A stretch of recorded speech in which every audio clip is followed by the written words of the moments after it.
Hello guys, स्वागत है आपका इंस्पायर टेक अकेडमी में। कोऑर्डिनेट ज्योमेट्री के हम नेक्स्ट कॉन्सेप्ट पे चलेंगे। तो पिछले कॉन्सेप्ट पे हम लोग रिफ्लेक्शन के सारे क्वेश्चंस और तरीके को सीख लिए थे हम लोग। अब नेक्स्ट हमारा कॉन्सेप्ट होगा लाइन का।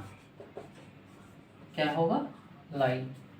लाइन क्या होता है, लाइन के इक्वेशंस क्या क्या होते हैं, ठीक है, और लाइन के इक्वेशंस को हम कैसे सॉल्व करते हैं।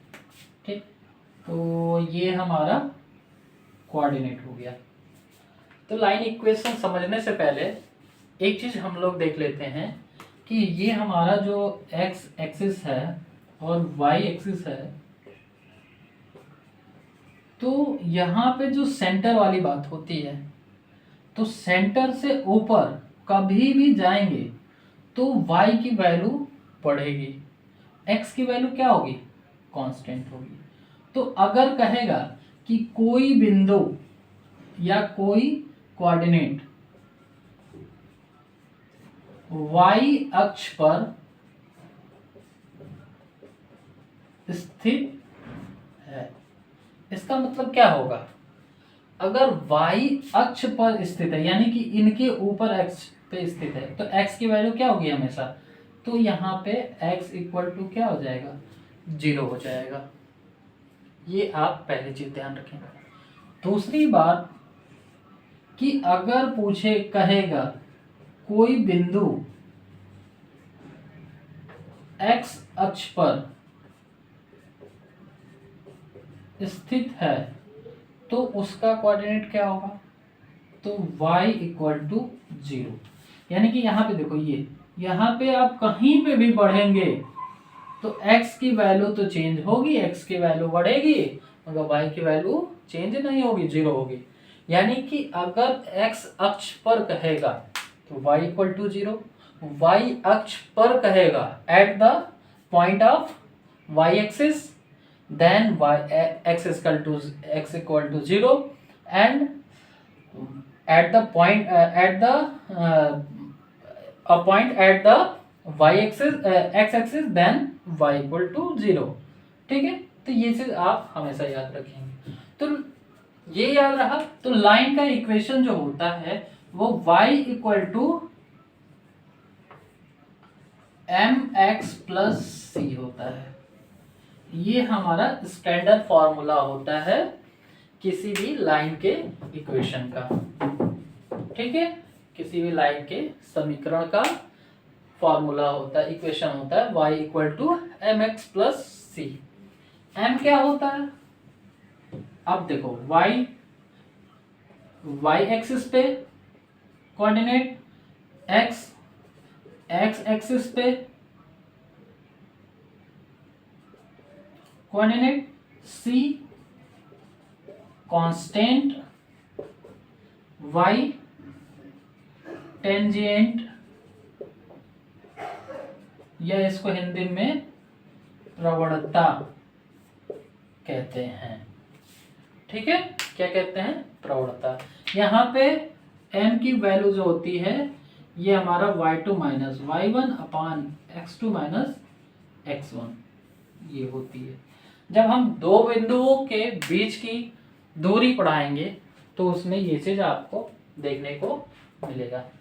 ठीक है, तो अभी इतना ये चीज समझ में आया।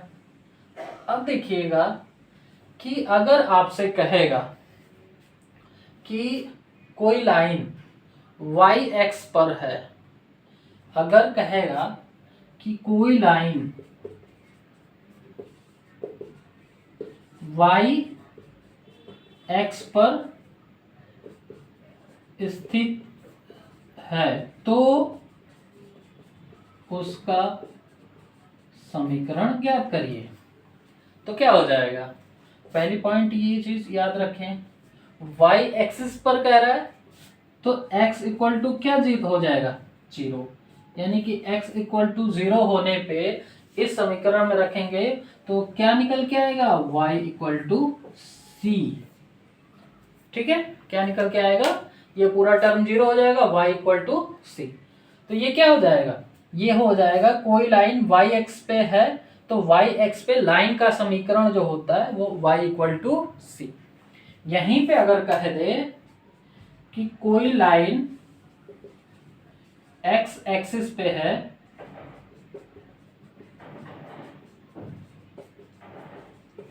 तो उसका समीकरण ज्ञात करें।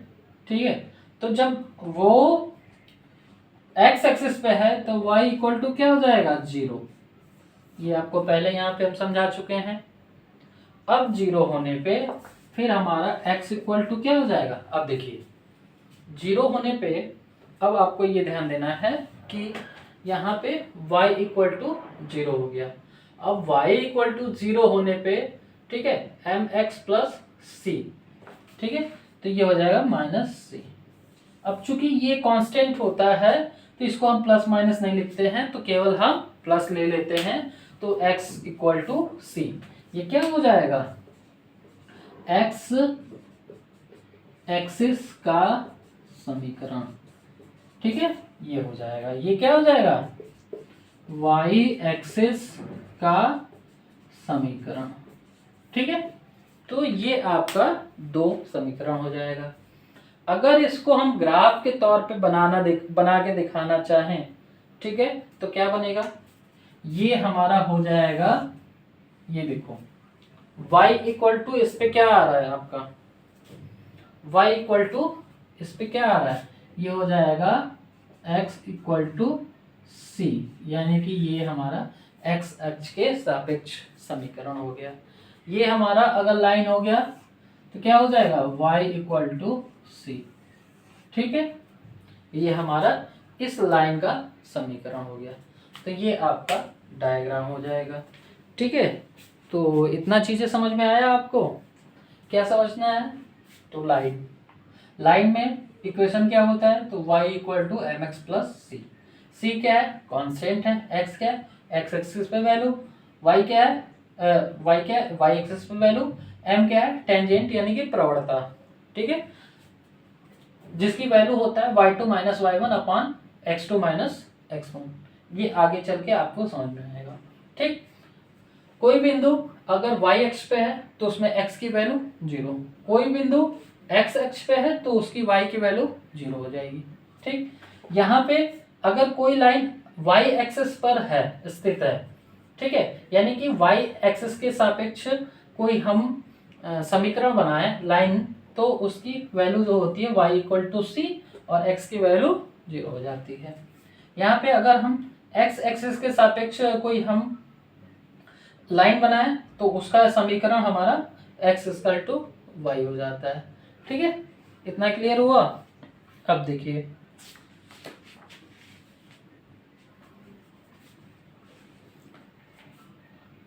अब आपको हम कुछ फॉर्मूले बता देते हैं जिससे आपके क्वेश्चंस बहुत सारे सॉल्व हो जाते हैं।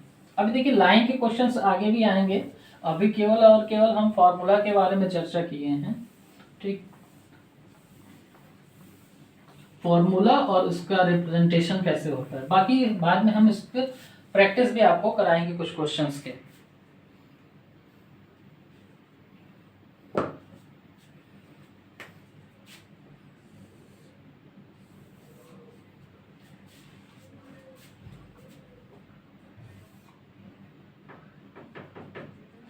देखिए कोई दो बिंदु के बीच की दूरी का फॉर्मूला कैसे बनता है, उस चीज को हम आपको ड्राइव करके बताते हैं। ए और ये हमारा बी हो जाएगा, ये हमारा y2 y1 x2 sorry x1 x2। ठीक, अगर आप देखेंगे कि ये जो डिस्टेंस है ये कितना हो रहा है, तो x2 माइनस x1 हो जा रहा है, होगा, बड़े में से छोटे को घटा देंगे। ये वाली जो डिस्टेंस है ये कितना हो जा रहा है, y2 माइनस y1, इतना हो गया। ये क्लियर हुआ। अब देखिए जब इसका मान हमको पता चल गया, इसका मान पता चल गया, तो पाइथागोरस प्रमेय लगाएंगे। क्या लगाएंगे, AB² इक्वल टू, इसको हम मान लेते हैं एक पॉइंट C, फॉर्मूला समझाने के लिए आपको। तो क्या हो जाएगा BC² प्लस AC², पाइथागोरस प्रमेय से हो जाएगा। यहाँ BC की वैल्यू दे रखा है x2, BC ये दे रखा है y2 माइनस y1 का स्क्वायर, y2 माइनस y1 का स्क्वायर, प्लस A से C की वैल्यू दे रखा है x2 माइनस x1 का स्क्वायर इक्वल टू AB²।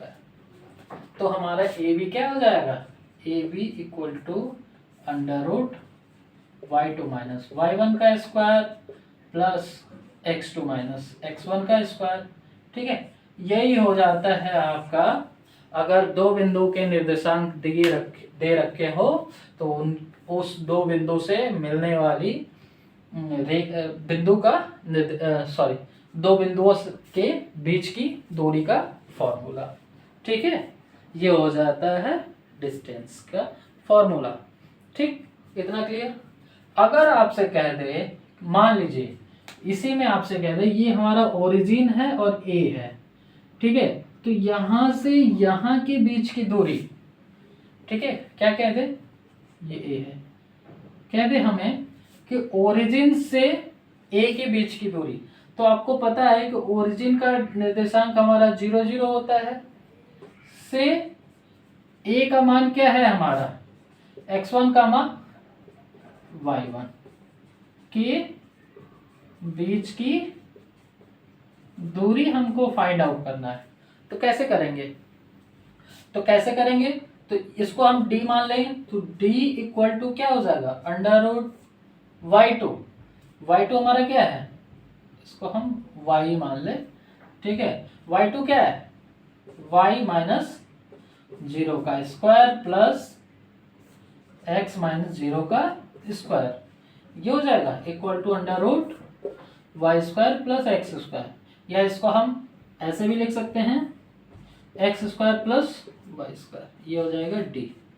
यानी कि आपसे अगर क्वेश्चन पूछेगा कि किसी भी एक बिंदु का केंद्र से यानी कि ओरिजिन से उसकी दूरी कितनी होगी, तो फार्मूला आप डायरेक्ट लगा देंगे d equal to under root x² plus y²। कैसे निकल के आया, इस फॉर्मूले से। यहां तक किसी को दिक्कत हुई? ठीक है, तो ये हमारा फॉर्मूला हो गया आपका बीच के डिस्टेंस का।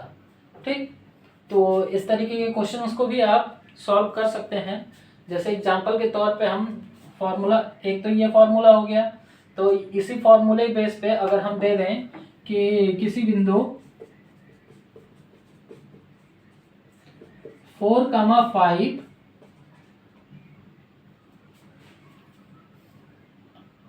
का केंद्र ओरिजिन से कितना दूरी होगा। ठीक है, 4,3 रख लेते हैं कैलकुलेशन आसानी करने के लिए। ठीक है, तो फॉर्मूला ओरिजिन से पूछा है तो कौन सा लगाएंगे, ये वाला लगाएंगे। डायरेक्ट हो जाएगा d equal to under root x² यानी कि 4 का स्क्वायर प्लस y² 3 का स्क्वायर, ये कितना होता है, ये हो जाएगा 16 plus 9 equal to under root 25 equal to 5, कितना आ जाएगा d इक्वल टू 5 यूनिट। ठीक है, तो इस तरीके से ये फॉर्मूला आपको ड्राइव करना होगा। ठीक, अब देखिए सिंपल क्वेश्चंस पूछे जाते हैं। अभी आपको फिलहाल ये बेसिक चीज़ें भी समझते हुए चलना है, आगे चल के इसके जितने भी टाइप्स के क्वेश्चंस होंगे उसको क्वेश्चंस प्रैक्टिस भी करा दिया जाएगा। अगर कह दें कि निर्देशांक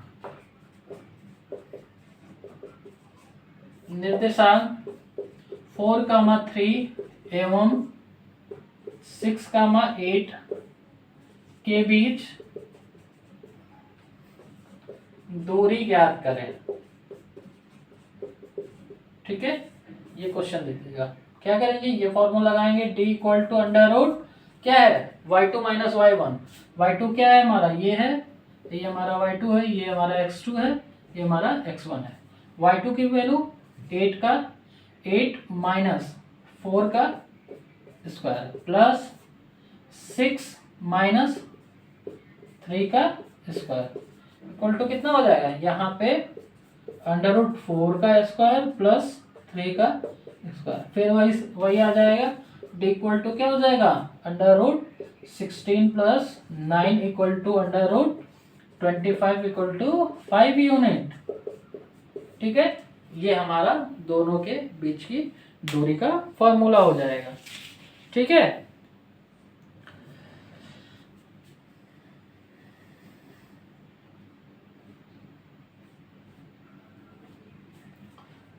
ठीक। अब आगे हम लोग नए फॉर्मूला की बात करेंगे और नए फॉर्मूला की का ड्राइव देखेंगे कि उसको कैसे हम लोग सॉल्व करते हैं।